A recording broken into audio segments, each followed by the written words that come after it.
Hi, it's Jerry Roberts back with another edition of Newsmakers. It is Friday, May 27th, and we are joined by our all-star panel of top local journalists, Josh Molina from Newshawk and Santa Barbara Talks, Jun Starkey of the Santa Barbara Independent, and Nick Welsh, award-winning columnist and executive editor of the Independent. Thank you all for joining us. Real quick, a little bit of COVID news. We have the highest case numbers since February. Hospitalizations are up, and the CDC has a new study that shows that 1 out of 5 people who get it have long COVID, which is something to be avoided. UCSB is masking up again, and as we come into Memorial Day, we recall last year when we were going to have the hot vax summer and everybody came back from Memorial Day and spread the Delta and later Omicron viruses, and we had another wave. So in the cliche, we may be done with COVID, but COVID is not done with us. All right, a lot of news, heat, light out of the Santa Barbara Unified School District this week. Josh, there's a bunch of teachers who are protesting, don't seem to like Superintendent Hilda Maldonado very much. What's their beef? You say Hilda or Hilda? Hilda. Oh, okay. Wasn't sure. It sounded like something else. I'm having a little trouble with my voice today. Oh, okay. Sorry. So yeah, for more than a year, teachers have been very upset about the direction of the Santa Barbara Unified School District under the leadership of Hilda Maldonado. And we've seen simultaneously a wave of resignations from the cabinet, her executive administrators. And so what was significant this week was this was the first time these individuals chose to go public and talk about what their grievances are and their concerns are. So we had a letter from Dos Pueblos High School from the teachers. Then we had a letter from Goleta Valley Junior High, and then we had Santa Barbara High School and others to come. And they're basically saying we have no confidence in Hilda Maldonado, and we're about to lose confidence in the Board of Trustees as well. They make a number of claims. They essentially want some sort of fiscal audit of the budget because they believe that much of the money has been spent on administrators and not on the ground services such as counselors or therapists, mental health counselors. Hilda Maldonado, of course, hired a COO who was from LA Unified School District. They didn't work together, but she did know of him. And they feel like that was a new position that did not need to be created. They also say that there's a communication problem, that Hilda does not talk and get to know and bother to take time to learn about the needs and the concerns of the teachers on the campuses. And of course, the big thing is the survey that came out last November, which the Santa Barbara Teachers Association President Joyce Adrianson leaked to the school board members, which eventually got to the media. And that showed overwhelming lack of support for Maldonado from more than 360 people who responded to it. And so they're saying, hey, board, why don't you listen to us? So much so that they are protesting with their names and their faces and going public. And they spoke at the board meeting and said, hey, you need to listen to us. We need to have you sort of value our needs as teachers. They're not asking for money, Jerry. They're not, this is not a union thing. In fact, the union president is really kind of siding with Hilda Maldonado on this after. Yeah, I mean, I think it is a union thing to a certain extent, because I'm told that the so-called faculty senate, whatever that is, that's like me saying Newsmakers Global Media Services International.com or whatever, went to the union and wanted them to present this letter, and they refused. June, you had in your story about it, you had some pushback on the budget issue from the district, and also from a group of Latino from La Raza teachers. Talk about that a little bit. Yeah, so when I talked to Nick Masuda about the reserves accusation, he gave me this year's and the next 2 years of what they have in their reserves.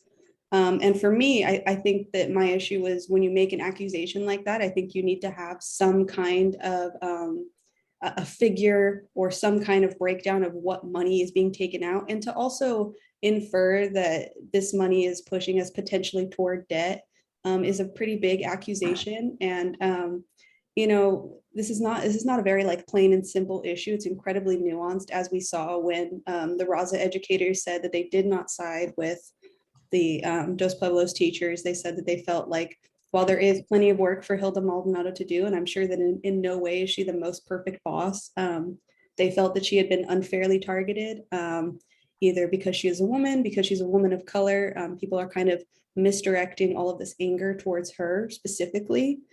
And I think that there is some truth to that. And, like when situations like this happen and are unfurling, if you talk to teachers at every school, you're going to have 100 different versions of the same story, all attributing the grievances to different things, right?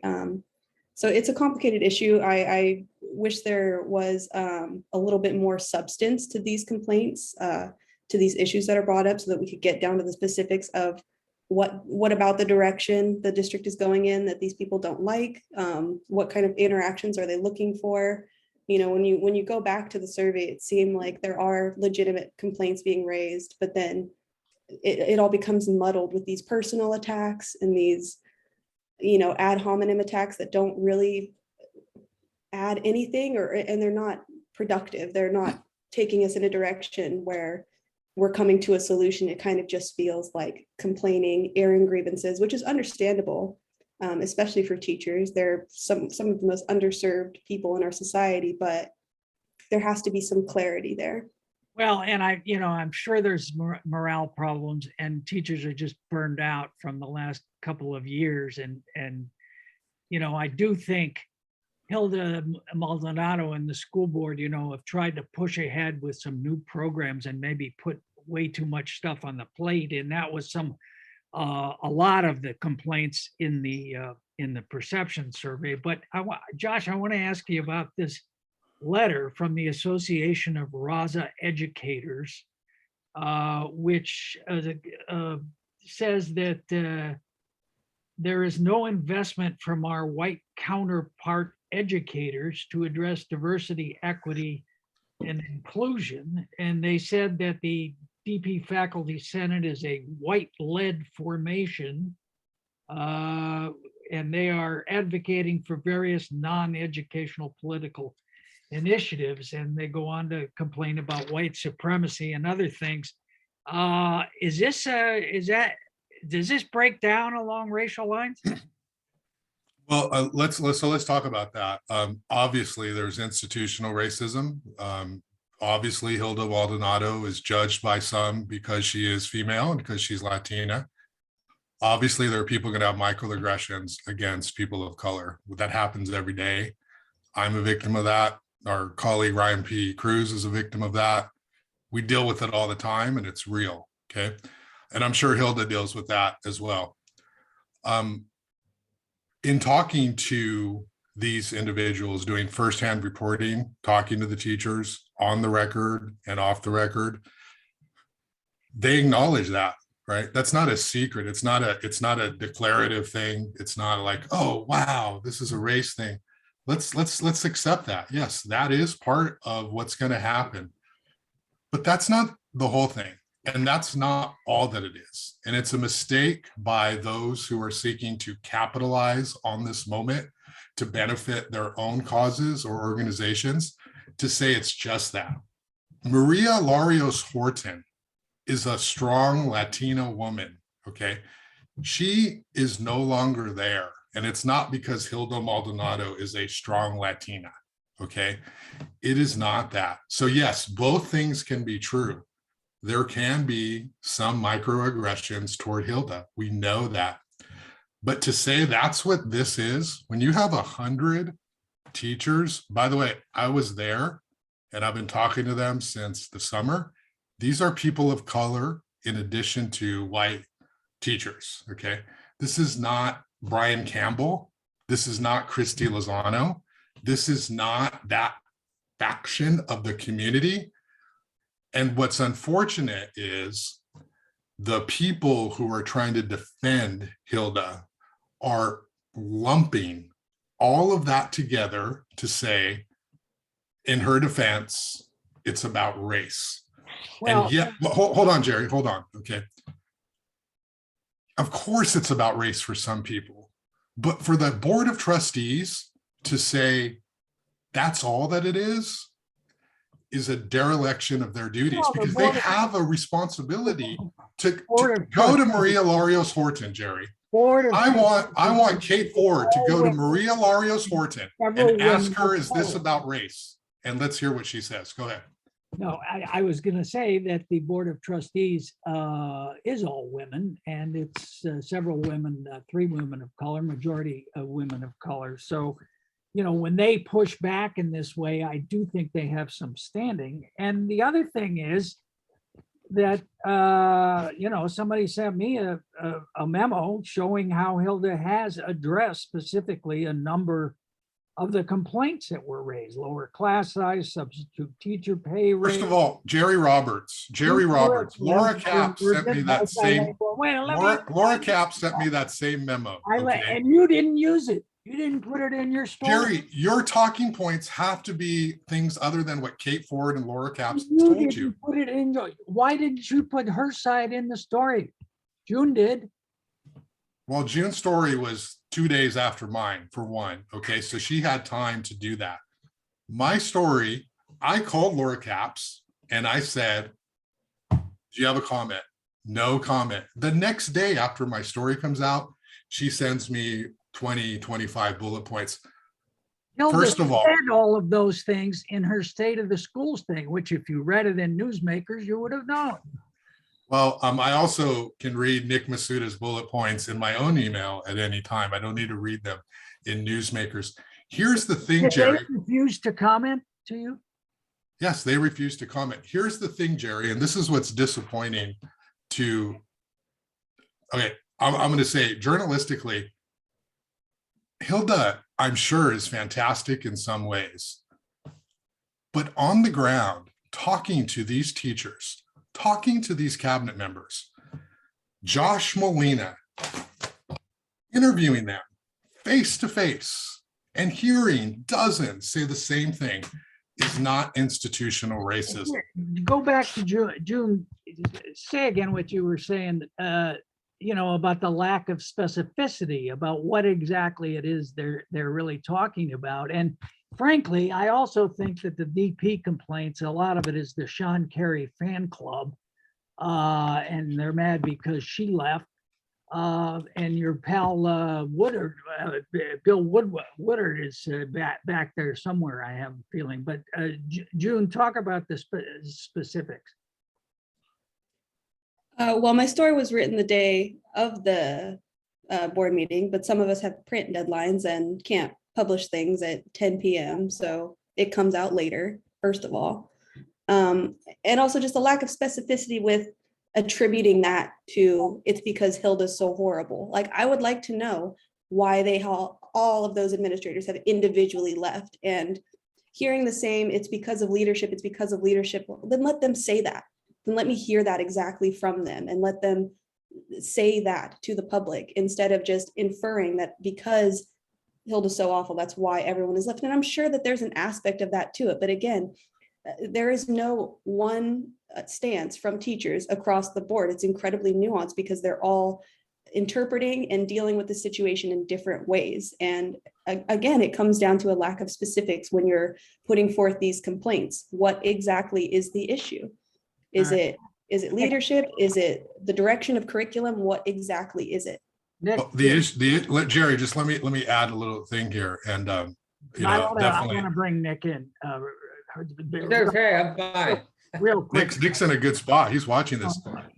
Yeah, and I want to like say to June, wasn't trying to imply she was late with the story. What I was trying to imply was I was there at the board meeting and I talked to these people, and I was in the room and I heard teachers with their mouths say, did you hear anybody defend Hilda? Yes, there were people who were liaisons to the school district, to schools who defended Hilda. Alejandra Gutierrez, city council member, defended Hilda. But here's the thing, Jerry, and I There think were that others. There were others. There were more people defending her than attacking her in public comment.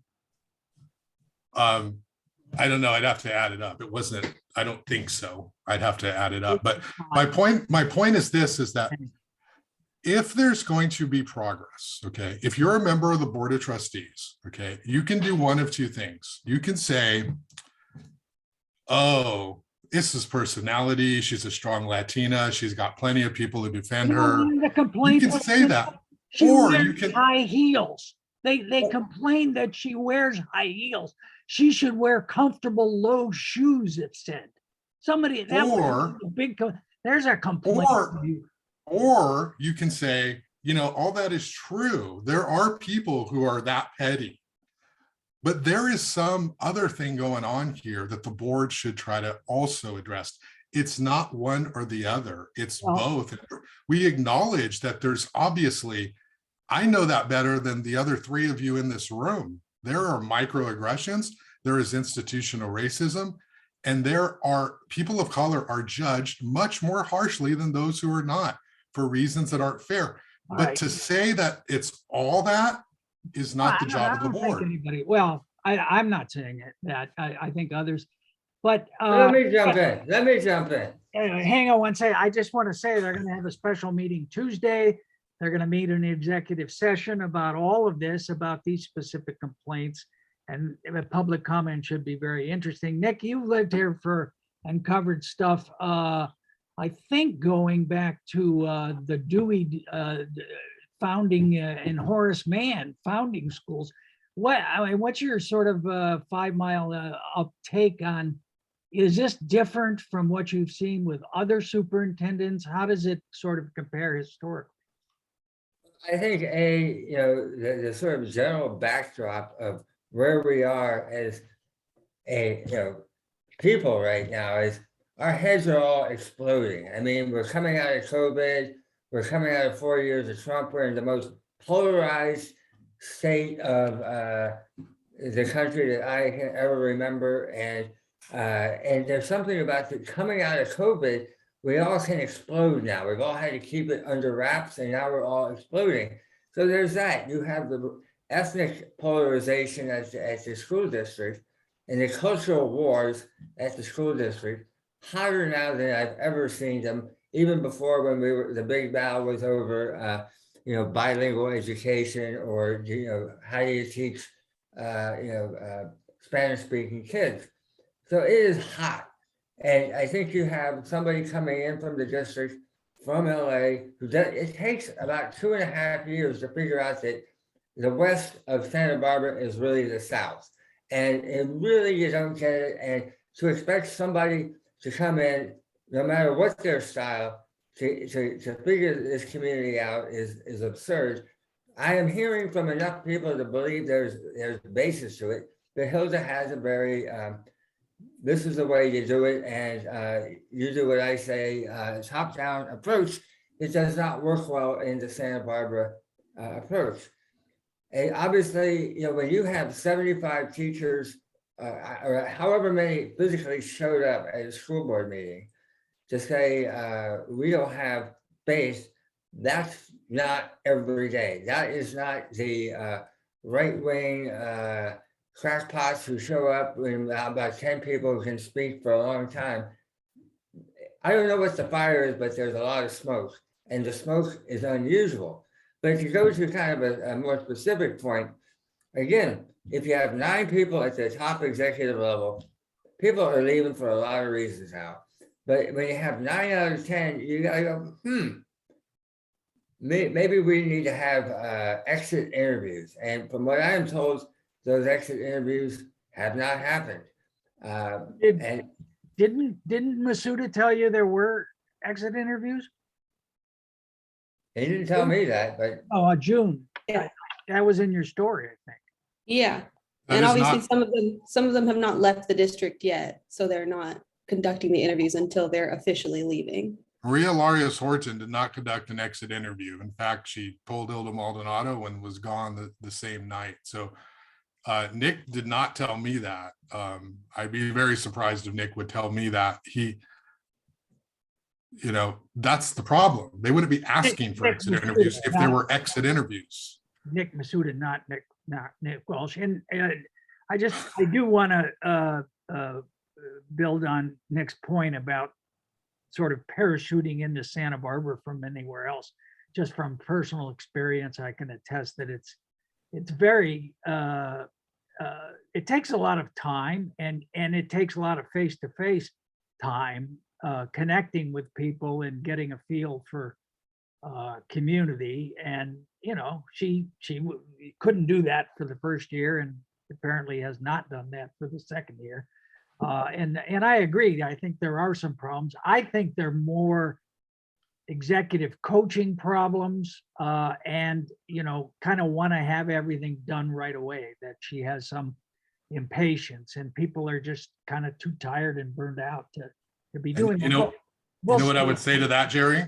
You know what I would say to that? I would say, and I say this respectfully, that's Kate Ford talking. That's Laura Capps talking.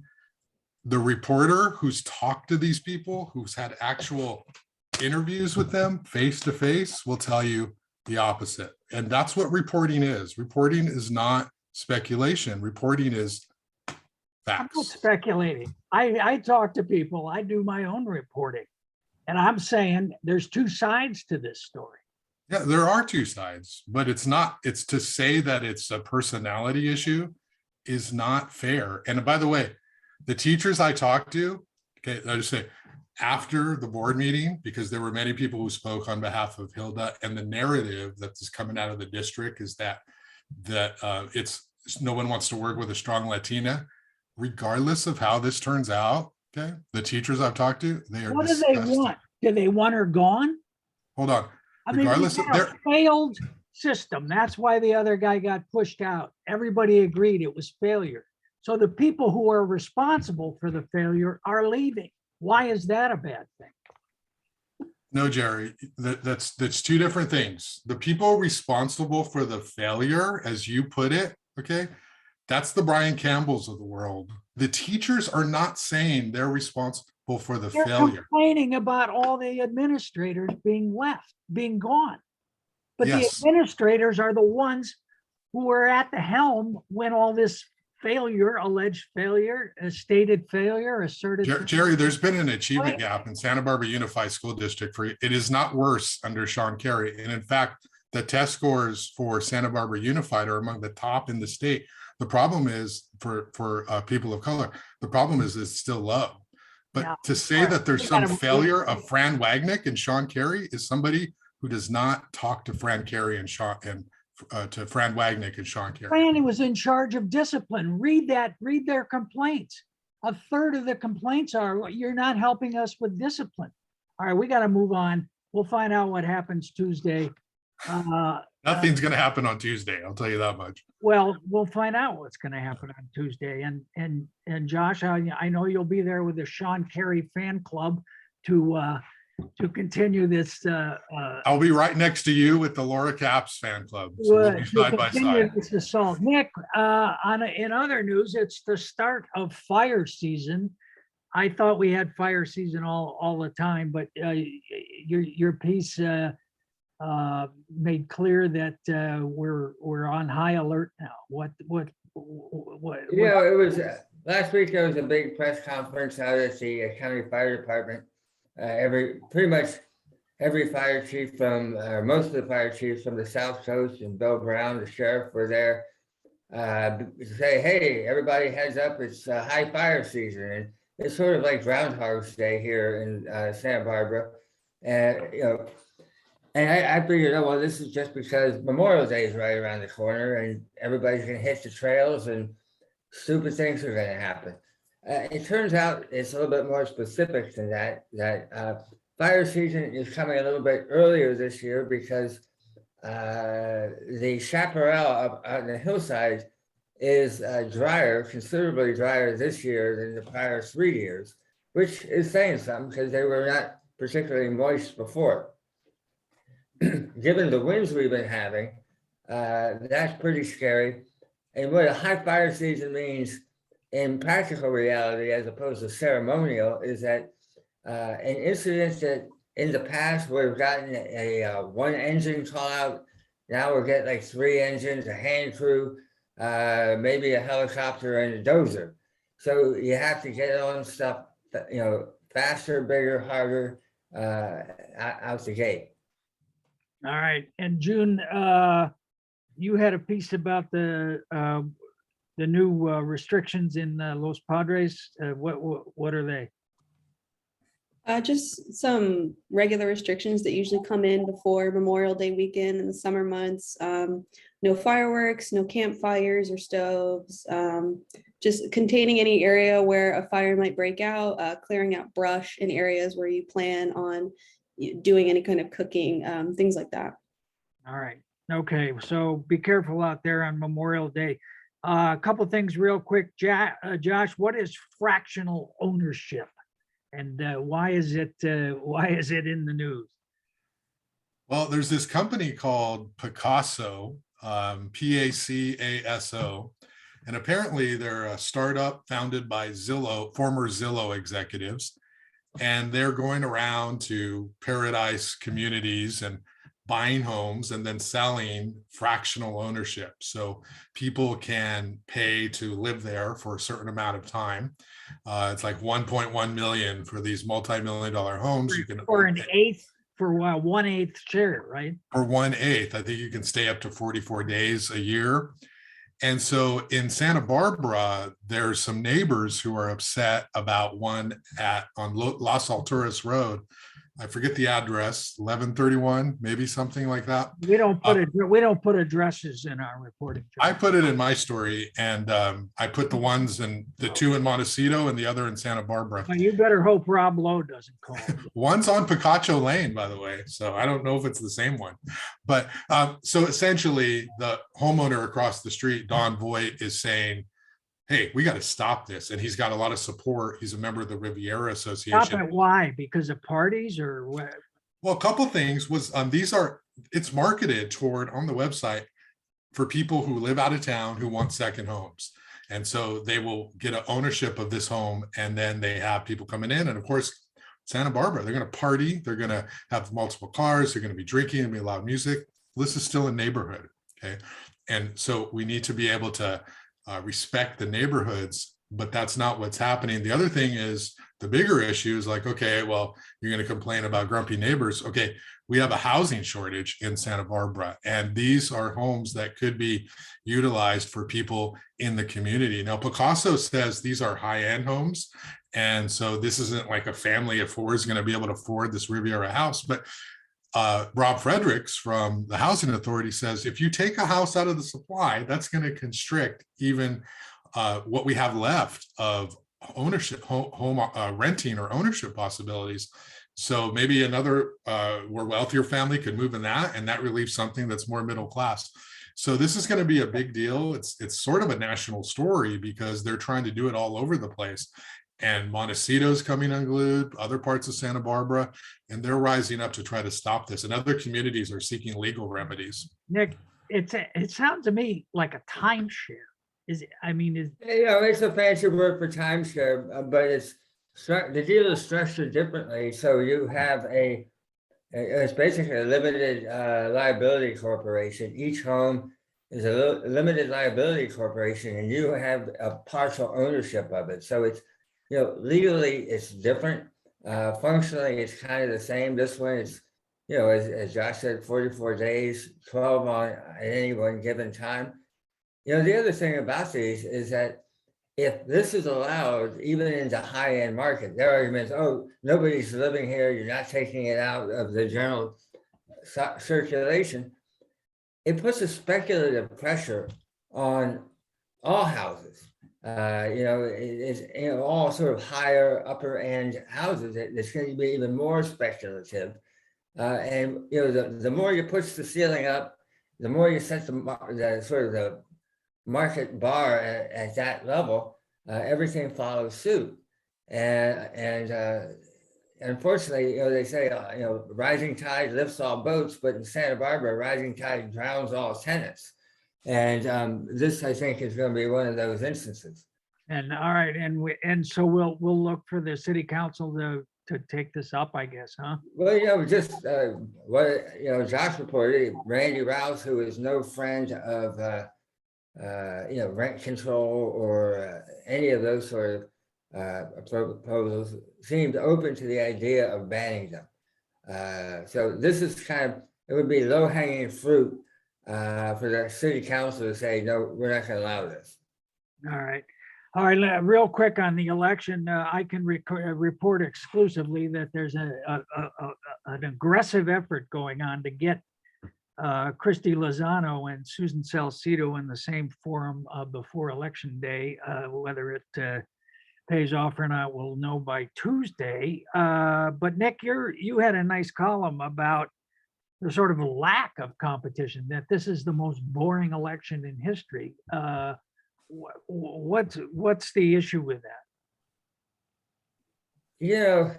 I don't know if it's election fatigue or whatever, but we have a governor's race, and can anybody in this room name any of the people who are running against the governor? We have a district attorneys. We're gonna have a new DA in Santa Barbara County. This is a position, that has life and death powers. They're the ones who decide how long people get sent away to jail.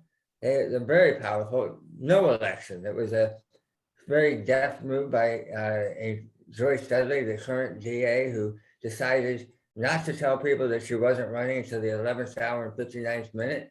And then said, oh, by the way, I'm not running, under her breath.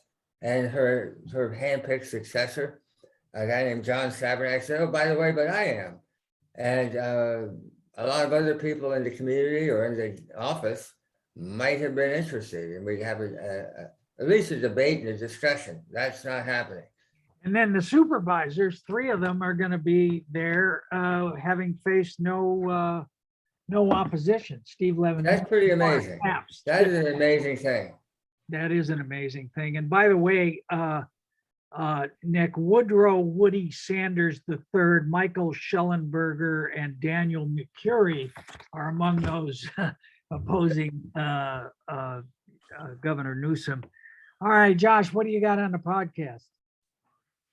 Well, let's see. I got a couple podcasts going. I did a really good one with Dale Francisco, who we talked about Christy Lozano, and we talked about Susan Salcido. And talking to Dale is frustrating because he does this thing where he says, Josh, superintendent's not about qualifications. It's not. It's about leadership. And this office needs leadership, and Christy's going to bring leadership. And so with a straight face, he says that. And I'm just like, okay. So it's what people do when they sort of like want to factor out the substance and the facts. It's like, we're not going to have that conversation. We'll have this conversation here. But he's really good. He sort of talks about conservative politics. And this thing that I've been trying to get at is, why do conservatives run like somebody from over there and somebody from over here? And why can't they try to get some structure so they can build candidates and have a crossover candidate? And you'll be very surprised to know I brought up Andrew Firestone as the future of the local Republican Party. So I'm pushing that, as that's the one who can actually win a seat. But conversation with Dale's good. He's really a smart dude. We disagree on a lot of stuff, but he's smart, at least in how he tries to explain things. June, what are you working on? Just following this teacher situation as it plays out, trying to get to the root of what exactly is going on here, getting some more firsthand accounts of why people are leaving, so that we don't have to keep relying on theories for all of our discussions around this. Yeah, well, it's definitely the biggest story in town right now. And Nick, looks like there's going to be a pretty short election night. May not even get the pizza on election night, because everything's going to be kind of decided, I guess, except for the superintendent race might be. I don't know. How close do you think it's going to be? I think Susan Salcido, the incumbent, will probably get 65% plus or minus, 5%. I think it's going to be a fairly sizable victory that she has. I think Sheriff Bill Brown will probably do very well. I think he'll, it's not going to be as big, but I think he's going to do well. I think Oh, he'll get no reelected. endorsement, Nick. That was really interesting. Oh, yeah, no endorsement in the sheriff's race. Yeah, that was kind of a head scratcher for us, and we agonized. It wasn't as agonizing as our endorsement for Josh Williams over Laura Capps, but we like both There of was a them. lot of agony in that, a lot of agony. There was more agony than ecstasy in that one, but Needed this one it was just. Bill Brown, when he started off, I think he was a real progressive in law enforcement, and I think times have shifted, and I think he's just having a hard time coming to terms with what's happening now, and he responds to it more defensively. Sometimes you have to listen to the pain behind the words. And I think Bill is particularly good at listening to the words in front of the pain and telling them why they're wrong or why they're out of context or disproportional. And, there's a point to that, but you have to be able to do both. I think what we pointed out in our endorsement was that with the city of Santa Barbara, you have Barney Malekian, the interim police chief, who was Bill Brown's undersheriff for many years. And, Barney has, on one hand, he stands up very, loud and proud for his troops. We're the best department ever. But on the other hand, he says, you know what? We build trust. We build greater trust by having a police review board. Yeah, whoever they hire as the next police chief, which we're going to know, I guess, pretty soon, has very big shoes to fill in terms of Barney. All right, we got to get out. Josh Molina, Jun Starkey, and Nick Welsh, thanks very much. Thanks for watching. Be safe out there, get vaccinated, and don't start any fires. We'll see you next time on Newsmakers.